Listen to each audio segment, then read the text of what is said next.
Bismillahirrahmanirrahim. Assalamualaikum warahmatullahi wabarakatuh. Waalaikumsalam.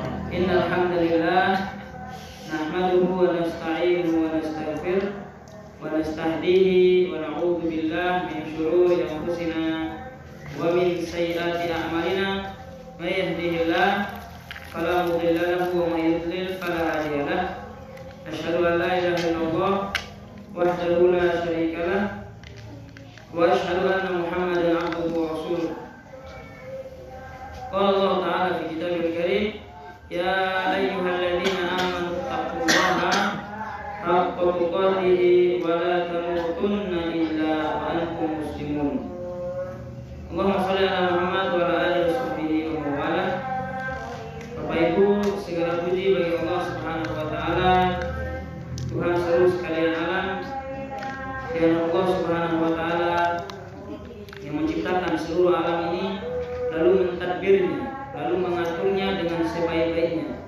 Dan tidak ada satu zat pun yang mampu mengatur dunia dengan sedemikian rupa, dengan sedemikian tertibnya ini, melainkan Allah Subhanahu wa taala.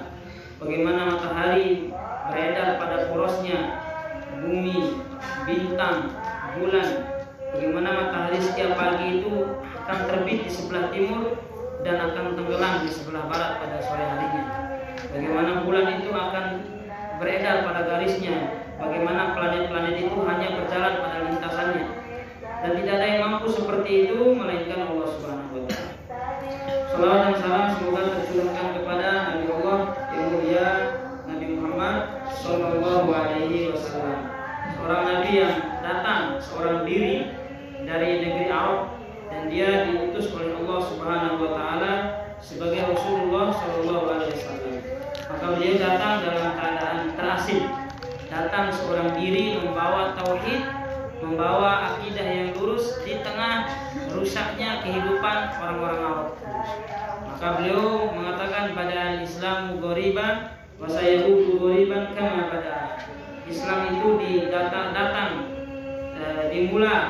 dimulai dengan keadaan terasing, kecil-kecil orangnya, sedikit-sedikit orangnya. Wa sayaudu ghoriban kama pada. Dan Islam juga akan kembali terasing sebagaimana permulaan datangnya. Ini dia. Bapak Ibu jemaah rahimakumullah, pada malam hari yang berbahagia ini, insyaallah kita akan kembali berdiskusi, berbicara tentang ilmu, karena agama ini adalah agama yang dibangun di atas ilmu, dan kita mustahil akan memahami agama ini dengan baik kecuali kita mempelajarinya dengan baik juga. Waalaikumsalam. Pada kesempatan yang baik ini, yang mungkin tidak menyampaikan fikih atau akidah dulu, kita serang sedikit, yang akan menyampaikan sebuah kitab yang bagus nih, yang ditulis oleh Imam Az-Zahabi. Al-Imam Az-Zahabi ini beliau ini ahli hadis. Judulnya Al-Kabair wa Tabi'in Al-Maharim, yakni 76 dosa-dosa besar yang wajib diketahui dan dihindari. Jadi sekurang-kurangnya dosa besar itu ada 76 berdasarkan dalil-dalil yang banyak dan berdasarkan kriteria-kriterianya. Beliau Al-Imam Al-Hafiz Az-Zahabi yang mengumpulkan sekitar 76 dosa-dosa besar dalam naskahnya yang paling bagus. Ada 3 naskahnya, ini naskah yang paling bagus, yang 76 ini. Ada kitab Al-Kabair juga, naskah yang lain. Di sana cuma ditulis 70 saja. 70 dosa besar. Tapi yang benar ini adalah ada 76 dosa besar. Ini disertai dengan syarah. Syarah itu komentar atau penjelasan dari seorang ulama besar di Saudi Arabia, itu namanya Syekh Muhammad bin Shalih Al-Utsaimin. Beliau yang mengomentari, menjelaskan ini. Ada matanya, ada isinya dari Imam Zahabi sendiri, dan beliau nanti jelaskan. Ini enak sekali. Yang coba masuk dia kepada Al-Kabir As-Sadisah, yaitu dosa besar yang nomor 6. Saya harap ini ada banyak sekali anak-anak muda, anak-anak kecil yang hadir, anak-anak mabajang ini ya. Al-Kabir As-Sadisah, dosa besar yang nomor 6 ini, yaitu namanya uququl walidain. Uququ apa uququl walidain. Dan bahasa Arabnya itu uququl walidain. Uquq ini artinya durhaka, al walidaini orang tua. Nah ini uququl walidain. Nanti kita akan sampai kepada penjelasan Syekh Utsaimin kenapa durhaka itu dipakai istilah uquq gitu. Cuma kita dengarkan dulu komentar dari Al-Imam Mudzahabi, penulis asal ini. Allah Azza wa Jalla. Jadi dosa kepada kedua orang tua ini, dia dari 76 itu dia nomor 6. Saking besar ini, masih masuk 10 besar ini. Nomor 6 ini. Karena tidak sedikit orang di luar sana itu tidak tahu bagaimana caranya berbuat baik sama orang tua, atau tidak tahu bagaimana caranya taat. Karena tidak tahu taat, maka dia pasti durhaka. Maka Imam Mudzahabi mengingatkan kita ini, mudah-mudahan kita dapat hikmah dari ini. Qala Allah Azza wa Jalla, Allah berfirman, wa qada rabbuka alla ta'budu illa iyyahu wa bil walidaini ihsana. Dan Tuhan memerintahkan kepadamu agar engkau tidak menyembah kecuali Dia saja. Wa bil walidaini ihsana, dan kepada kedua orang tuamu berbuat baiklah. Imma yablughanna 'indakal kibar ahaduhuma aw kilahuma fala taqul lahumā uffin wa la tanharhumā.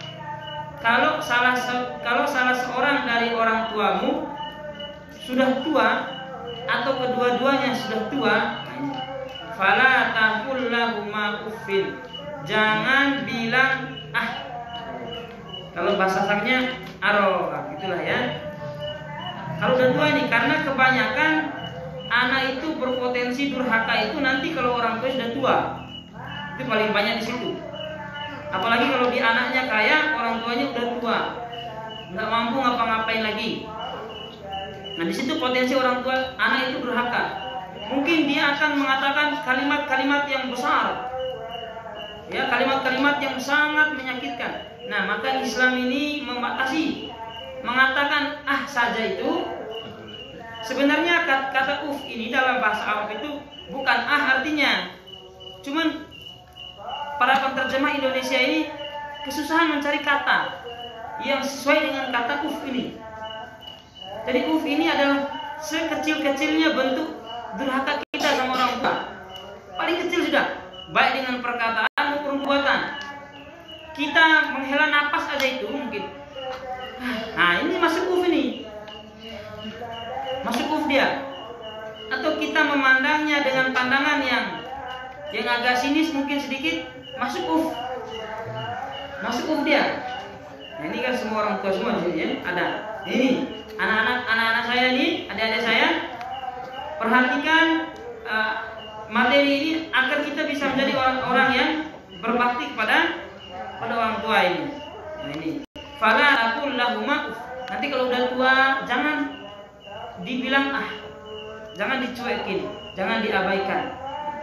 Wala tanharhumā, jangan dikasar-kasari. Nah ini, Masya Allah sekarang ini Bapak Ibu kejadian itu luar biasa, banyak sekali.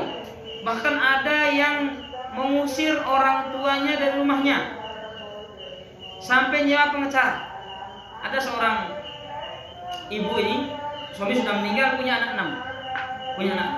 Dia punya rumah susun 2, rumah lantai 2. Oleh anak nomor 1 dan nomor 3 kalau nggak salah bersepakat ingin merebut rumah itu dari ibunya, ingin mengeluarkan ibunya dari rumah itu, dan dia menyewa pengacara.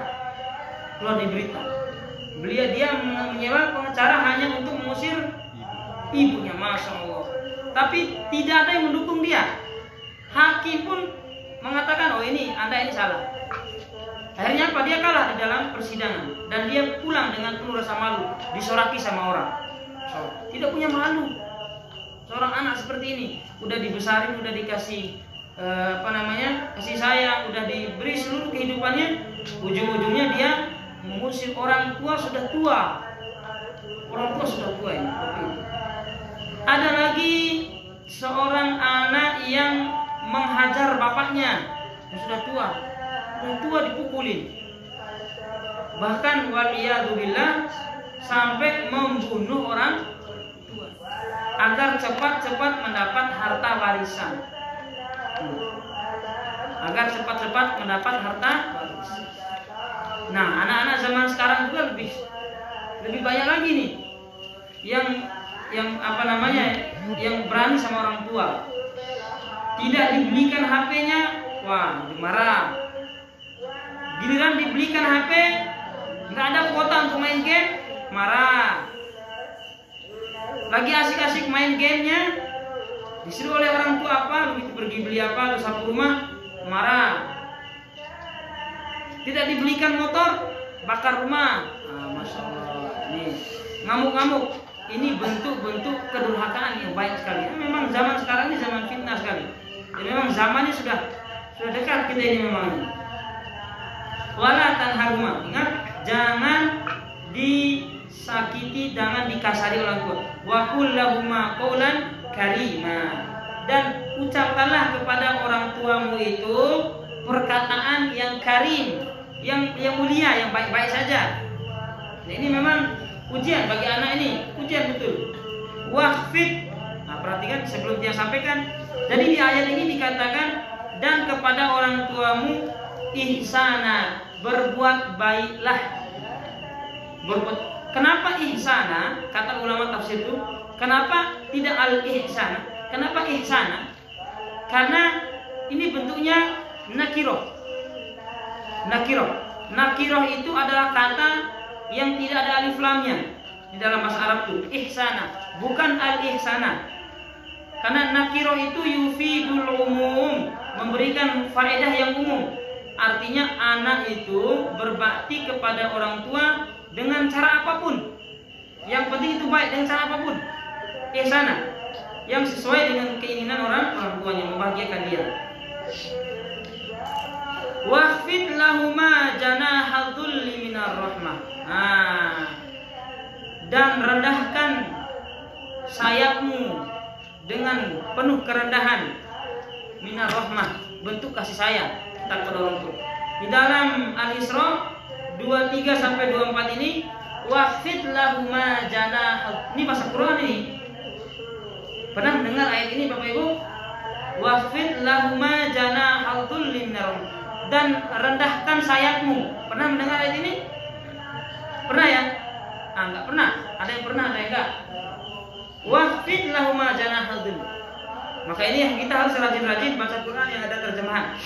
Dan rendahkanlah sayapmu. Sayap dia bilang, janahnya itu sayap. Minadhul, dengan serendah-rendahnya pada orang tua itu. Minar rahmah, karena bentuk kasih sayang. Kenapa dipakai janah ini apa? Maksudnya merendahkan sayap ini, rendahkan dirimu. Jangan sombong. Ya, jangan kabur. Sayap ini artinya, biasanya sayap ini kan, ini bahasa kinayah Al-Quran. Sayap ini kan yang membuat burung itu tinggi toh. Jangan meninggikan diri. Di hadapan orang tua itu jangan meninggikan diri. Apalagi sudah punya pangkat, sudah punya jabatan, sudah punya kerjaan yang bagus, gaji banyak. Kata Allah, wahfid, tetap kamu rendah, tetap di bawah, jangan tinggi, tetap. Tidak boleh walaupun kita sudah punya kehidupan yang bagus di dunia. Kata Allah, wahfid, rendahkan, jangan sombong, jangan terlalu tinggi terbangnya, santai saja kata Allah itu. Wahfid, tetap di bawah. Wahfid lahuma janahal dhulli minar rahmah. Dalam Al-Ankabut ayat 8 Allah berfirman, wa wassaynal insana biwalidayhi husna, dan kami wasiatkan dan kami nasihati kepada manusia itu untuk kepada orang tuanya husna, agar dia berbuat bakti tadi itu. Qala Nabi sallallahu alaihi wasallam, Nabi SAW bersabda, ala unabbiukum bi akbaril kabair, maukah kalian saya beritahu kepada dosa yang paling besar? Dosa yang paling besar. Fadzakara minha uququl walidain, maka Nabi menyebutkan diantaranya adalah durhaka kepada orang tua. Muttafaqun alaih, hadis riwayat Bukhari Muslim. Wa qala alaihi salatu wassalam, dan Nabi bersabda, ridallah fi ridal walid, dalam satu riwayat fi ridal walidain, ridhonya Allah itu tergantung pada ridhonya orang tua. Wa suhtullah fi suhtil walid, dan murkanya Allah itu pada murkanya orang tua. Sahih. Jadi gini jamaah rahimakumullah. Hadis ini maknanya adalah apa-apa yang membuat orang tua kita itu bahagia kita lakukan. Karena ridhonya Allah itu ada pada ridhonya orang tua. Maknanya kalau orang tua sudah ridho kepada kita, Allah juga senang sama kita. Allah mudahkan urusan kita. Tentu dalam hal-hal yang tidak bertentangan dengan syariat, dengan agama.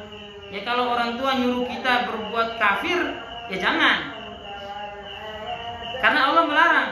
Nah, tidak boleh menentang Allah itu hanya karena mentaati orang tua, ini tidak. Tapi dalam hal yang lain selain itu wajib. Ada satu kaidah yang bagus itu la ta'ata li makhluqin fi maksiatil khaliq. Tidak ada ketaatan terhadap makhluk dalam rangka memaksiati Tuhan. Jadi kalau itu memaksiati tidak. Tapi kalau dalam hal-hal yang lainnya, nah kita wajib untuk berbakti kepada kedua orang tuanya, baik dalam hal dunia maupun lebih-lebih dalam hal agama ini. Maka ada yang ditanya oleh teman ini, sama-sama beliau ustadz juga di satu sekolah itu di Mataram itu. Beliau bertanya, Ustadz Amal, bagaimana pandangan antum? Saya ini mau menikah dengan seorang wanita, tapi ibu saya tidak setuju. Apakah ketika saya memaksakan diri menikah dengan wanita ini adalah dianggap durhaka kepada orang tua? Dia bertanya, bagus lah kalau dia bertanya. Maka kita jawab, berbakti kepada orang tua itu hukumnya wajib. Adapun menyakiti hatinya ini adalah perbuatan dosa. Tapi dalam hal ini, dalam hal tadi pernikahan itu, maka harus ada komunikasi. Kadang-kadang orang tua itu di awal-awal saja, maka tidak boleh terlalu frontal yang sampaikan seperti itu. Jangan sampai orang tua kita itu menjadi sedih dan tidak ridho. Ini dia. Baik. Wa anhu alaihi salatu wassalam. Dari Nabi sallallahu alaihi wasallam juga bersabda, al-walidu awsatu abwabil jannah. Orang tua ini adalah pintu pertengahan masuk surga. Artinya pintu yang sangat mudah. Jadi pintu yang mudah masuk surga ini melalui orang tua. Maknanya apa? Dengan berbakti kita kepada orang tua ini bisa mengantarkan kita masuk surga. Artinya orang kalau orang tua masih ada, ini modal untuk kita masuk surga. Nah, tapi kalau orang tua sudah tidak ada, modal kita sudah tidak ada lagi. Maka oleh karena itu orang tua masih ada ini sebaik-baiknya kita gunakan ini sebagai wasilah, sebagai jembatan, sebagai cara kita untuk memasuki surga Allah dengan mentaati orang tua tadi itu. Maka Nabi mengatakan al-walid awsatu abwabil jannah. Fa in syi'ta fahfad. Kalau kamu mau, kata Nabi, jaga dia dengan baik. Jaga dia. Wa in syi'ta fadayyi. Jika kamu mau, ya silakan sia-siakan. Nah, cuma ini jamaah rahimakumullah adalah bahasa kiasan. Nabi tentu saja tidak menyuruh kita berbuat dosa kepada orang tua. Yang tadi disebutkan di antara bentuk dosa yang paling besar tadi apa? Durhaka kepada orang tua. Sama misalnya Allah mengatakan, man syaa falyu'min wa man syaa falyakfur. Siapa yang mau silakan beriman, siapa yang mau silakan kafir. Siapa yang mau silakan berbakti kepada orang tua, siapa yang mau silakan durhaka. Itu pilihan saja. Tapi kedua-dua pilihan ini punya namanya itu balasan, punya konsekuensi, punya balasan. Orang yang taat kepada orang tua, surga. Orang yang durhaka, ya ancamannya neraka. Karena jemaah rahimakumullah, di antara dosa yang disegerakan balasannya di dunia ini adalah dosa mendurhakai orang tua. Jadi ada dosa yang dicepatkan, yang disegerakan balasannya di dunia ini. Di antaranya apa? Durhaka ini kepada orang tua. Ada seorang anak misalnya, dia tidak berbakti kepada orang tua, dia hanya mementingkan keluarganya saja, mementingkan anaknya, mementingkan istrinya. Orang tuanya Nah nanti anaknya ini lambat laun akan menjadi anak durhaka kepada dia karena dia telah mengajarkannya. Ada satu cerita dalam kitab Bahjatul Hayat itu diceritakan ada maka berlaku orang dulu diceritakannya di antara kebiasaan orang zaman dahulu itu dia kalau orang tua sudah tua dibuang ya. Jadi orang tua ini kalau misalnya sudah baring, kadang-kadang kan kalau orang tuh umurnya 80, 90 sudah tidak mampu lagi berjalan kan? Dia udah kembali seperti bayi, harus dimandikan, dikasih makan bubur, dicucikan pakaiannya, ya dan seterusnya. Udah kayak bayi lagi. Maka dalam kondisi itu orang zaman dahulu itu kalau orang tua sudah baring, sudah berada di tempat tidur tidak lagi mampu berdiri, dibuang ke tempat yang jauh, ke hutan. Itu tradisinya. Kemudian satu ketika ada seorang yang tua, bapak tua sudah baring nih, bapak tua baring, sudah nggak mampu lagi berdiri. Dia punya anak masih muda tapi sudah menikah, punya anak juga.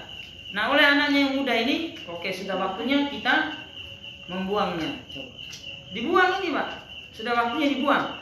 Lalu bapak ini dia pergi ke pasar membeli apa istilahnya itu kayak tas lah begitu untuk memboyong orang tuanya, apa yang disimpan di punggung begini. Keranjang. Keranjang. Ya keranjang yang dirajut dari bambu itu. Dia beli ke pasar, bawa, oke sudah ada. Lalu anaknya mau ikut, yang kecil ini masih laki juga, tapi masih kecil belum terlalu besar, tapi sudah bisa paham lah, masih kecil. Ikut bapak, oke nggak apa-apa ikut. Kemudian berpayah-payah si anak ini menggendong bapaknya pergi dibuang. Lalu falamma balagha ila makanin, katanya itu ketika berada sampai pada sebuah tempat tertentu, orang tuanya yang di dalam keranjang ini ngomong, apa katanya? Mahlan ya ibni, hati-hati wahai anakku, pelan-pelan tunggu dulu sebentar di sini. Dia ingat tempat ini, tempatnya ini. Mahlan ibni, ini jaror tu abi ilahuna. Dulu saya membuang bapakku di tempat ini. Nah ini, jadi bapaknya yang ada di keranjang ini, dulu juga dia membuang ayahnya di tempat itu. Maka anaknya juga membuang dia di tempat itu. Nah inilah balasan yang disegerakan itu di dunia ini. Belum mati, belum meninggal, sudah diazab duluan. Dengan cara apa? Dengan cara yang sama dia memperlakukan orang tuanya. Lalu dibuanglah di situ sama anak itu, dibuang. Turunkan, dibuang. Dengan keranjang-keranjangnya dibuang. Pulanglah mereka berdua, seorang bapak dengan anak kecil pulang. Lalu anak kecil ini pergi dia ke kakeknya tadi itu yang dibuang, diambil keranjangnya, bawa pulang. Biarkan saja keranjang itu di situ, jangan dibawa pulang. Sayang bapak, ya kenapa membawa pulang? Untuk buang bapak nanti. Apa tidak mengerikan itu? Dia ngambil keranjang itu, kenapa kau bawa lagi keranjangnya nak? Saya bawa ini nanti kalau bapak tua saya buang lagi pakai ini. Persiapan. Nah coba, ini anak kecil ini belum paham dia sebenarnya, tapi karena fitrahnya begitu, ya dia langsung jawabnya spontan. Karena tadi kan diajari, jadi dikiranya baik oleh anak itu. Akhirnya anak itu ngomong, saya nanti kalau udah besar bapak tua saya buang lagi di sini. Coba. Dari situ dia langsung terkaget ini bapak ini. Ya, seorang bapak dan seorang anak tadi itu yang menjadi anak sekaligus jadi bapak. Akhirnya apa? Dia berpikir ini salah. Budaya ini budaya yang salah. Tidak harus dilanjutkan budaya ini. Tradisi ini tradisi yang tidak bagus. Tidak harus dilanjutkan. Akhirnya apa? Diambil lagi bapaknya ini, dibawa pulang lagi ke rumah. Kalau seandainya dia buang, tetap buang, mungkin besar kemungkinan dia juga akan dibuang. Nah inilah dosa yang disegerakan. Maka masalah di Jepang itu, kalau di Jepang itu sama seperti ini juga. Tapi ini ceritanya tentang bagaimana kasih sayang orang tua kepada anaknya yang tidak bagus. Kalau kita cek Al-Quran ini, Tidak ada Al-Quran itu yang menyuruh orang tua itu berbuat baik kepada anaknya. Yang nyuruh nyayang anaknya itu nggak ada. Coba cek, nggak ada. Yang wahai orang tua, sayangilah anakmu. Farhamhuma kama rabbayani shaghira itu nggak ada. Sebagaimana dulu mereka, nggak ada. Perintah itu hanya kepada anak saja, agar dia berbakti kepada, agar dia sayang sama orang tua. Kenapa orang tua nggak disuruh sayang sama anaknya? Karena memang sudah fitrahnya seperti itu. Orang tua itu pasti menyayangi anaknya pasti, maka tidak diperintah. Tapi anak ini kadang-kadang dia tidak sayang sama orang tuanya. Kalau sudah besar, kalau sudah tua, maka disebutkan di dalam sebuah nyanyian Indonesia itu yang sering dikatakan apa? Kasih ibu sepanjang masa, kasih anak sepanjang galah saja. Ada ujungnya, kalau orang tua nggak ada ujung. Maka di Jepang itu Bapak Ibu ada kisah yang baca di salah sebuah buku. Kalau ini disenggek dia digendong langsung di belakang. Ini ibu, nenek ini dibuang, nenek. Oleh anaknya ini dibuang, nenek sudah tua renta, maka anaknya membawa dia ke sebuah tempat mau dibuang lagi. Cuma orang tua ini dia selalu mengambil daun-daun itu atau ranting-ranting itu. Ranting-ranting. Dia selalu mengambil ranting-ranting. Lalu daun itu disobek, dibuang. Ranting itu dipatah, dibuang. Terus sepanjang jalan terus berapa kilo itu terus dibuang. Masuk hutan soalnya ini. Terus. Ini anaknya mau buang orang tuanya. Ketika anaknya bertanya, "Bu, hentikan itu. Kenapa mengambil ranting dan daun itu?" Maka ibunya mengatakan, "Saya hendak membuat petunjuk jalan bagimu agar kalau kamu pulang itu bisa sampai ke rumah." Nah, dalam keadaan terzolimi pun orang tua ini masih berpikir untuk keselamatan anaknya, padahal anaknya mau mencelakakan ini. Nah, ini dia. Oleh karena itu, Islam ini adalah agama yang sangat pas dengan fitrah manusia. Islam ini adalah agama yang datang menghormati manusia ini. Maka tidak ada istilah perbudakan dalam Islam ini. Dihapus. Umar mengatakan mata abatan nas waqad waladat ummahatuhum ahror. Sampai kapan kita saling memperbudak? Padahal orang tuanya telah melahirkan mereka dalam keadaan merdeka. Nah, ini jemaah rahimakumullah taala. Bahkan ada orang anak dulu zaman Nabi SAW, seorang sahabat yang mau berjihad ini, yang mau berjihad. Waja'ahu rajulun yasta'dinhu fil jihad. Ada orang yang datang izin kepada Nabi itu mau jihad, mau perang. Karena dulu kan zaman-zamannya perang. Di zaman Rasulullah itu. Yang masih pertikaian yang kuat antara yang hak dan batil itu. Zaman-zamannya perang. Maka ada seorang dan semangat sahabat dalam berperang itu tinggi sekali. Sangat mau sekali berperang itu. Kecuali orang-orang munafik saja yang tidak mau berperang. Tapi kalau sahabat Nabi yang murni mukmin semuanya berperang, mau berperang. Bahkan ada yang datang izin kepada Nabi, yasta'dinu bil jihad. Mau izin pergi perang. Apa kata Nabi? Ahayyun waliduk? Nah, apakah orang tuamu masih hidup? Kata Nabi kepada si anak ini. Maka dia mengatakan, "Na'am." Ya, orang tuaku masih hidup. Qala fa fihima fajahid. Kata Nabi, berbaktilah kepada orang tuamu, maka itulah jihadmu. Jadi berbakti kepada orang tua ini termasuk bagian daripada jihad pahala. Tentu saja Nabi berkata seperti itu, bersabda seperti itu karena melihat kondisi sahabat ini. Kalau dia meninggal di peperangan, tidak lagi ada yang akan merawat orang tuanya. Tapi kalau seandainya masih banyak saudaranya, orang tua masih kuat, Nabi akan izinkan. Karena hanya ini yang Nabi katakan seperti itu. Bapak Ibu yang dimuliakan Allah Subhanahu wa taala, selanjutnya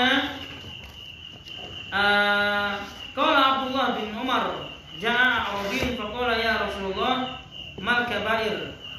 Ada seorang Arabi ini orang Arab Badui namanya. Orang Arab Badui ini orang Arab yang apa istilahnya ya? Yang kayak pedalaman begitu. Yang tidak keren atau yang tidak berbaur. A'rabi namanya, orang Arab Badui.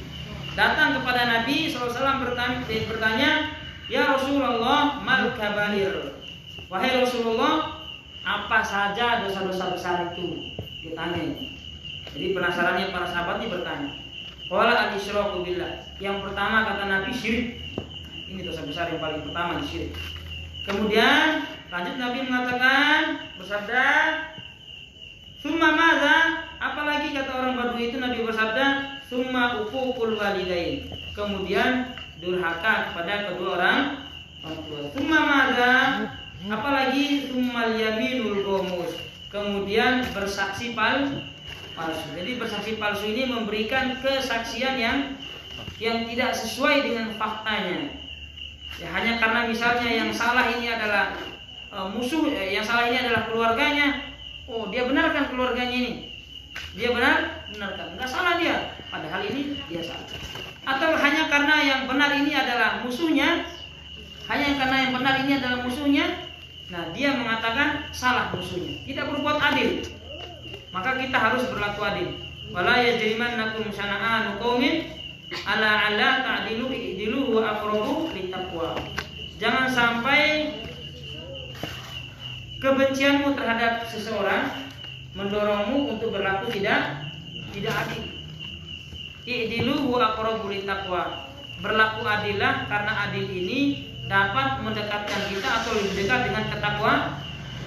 Karena ada orang, Bapak Ibu rahimahumullah, karena udah terlanjur benci sama orang, udah terlanjur nggak suka, apapun yang dilakukan pasti salah.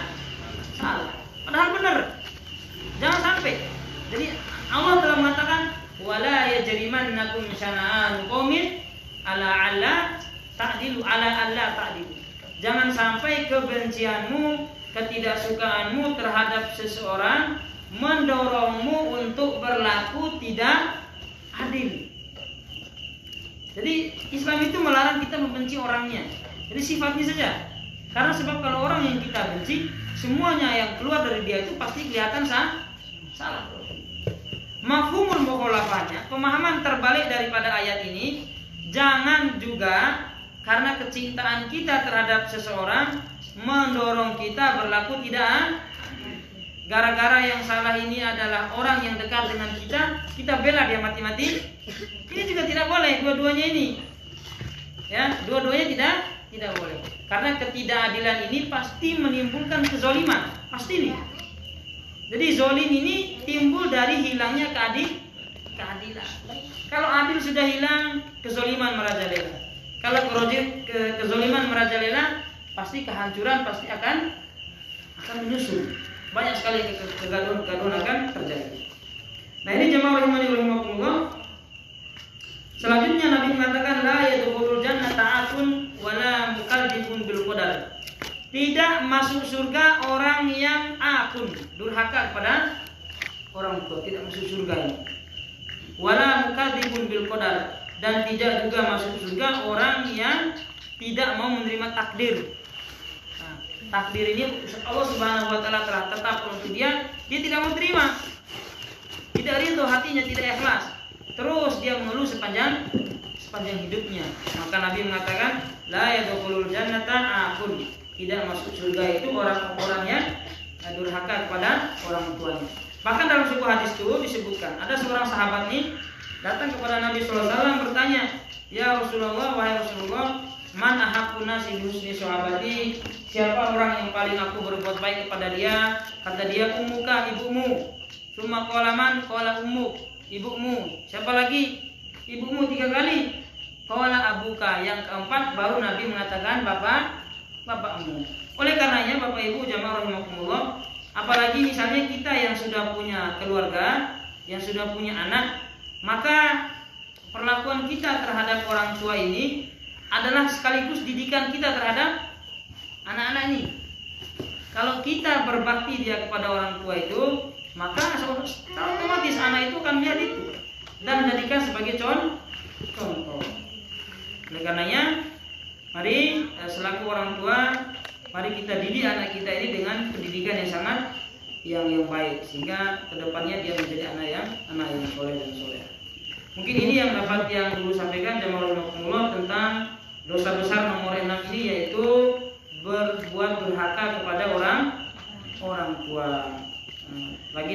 saya sampaikan, bahkan hatta orang tua kita ini kafir sekalipun ya. Di dalam Al-Quran itu hatta orang tua ini agamanya kafir, misalnya Kristen atau Yahudi atau Katolik atau apa, tetap Al-Quran mengatakan wasohibhuma fid dunya ma'rufa, dan bergaulah, berlaku baiklah terhadap orang tuamu di dunia.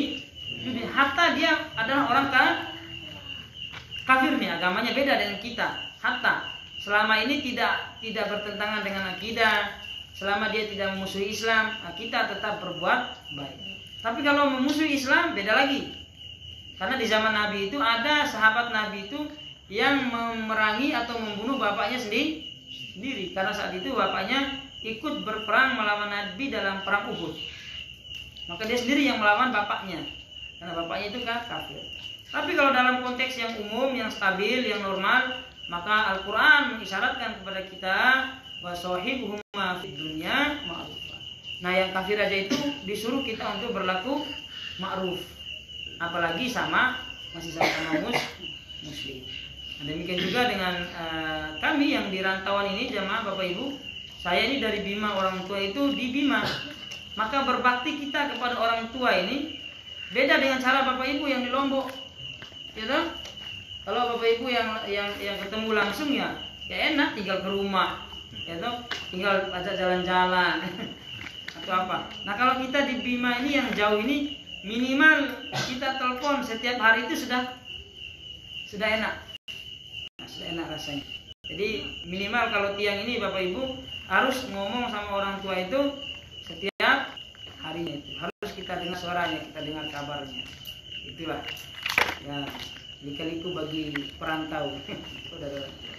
Demikian, mohon maaf atas segala kekurangannya. Billahi taufiq wal hidayah, nasrun minallah, fathun qarib wa basyiril mu'minin. Wassalamualaikum warahmatullahi wabarakatuh. Baik, Bapak Ibu hadirin, itulah ceramah yang disampaikan oleh Ustaz Muhammad Kudi.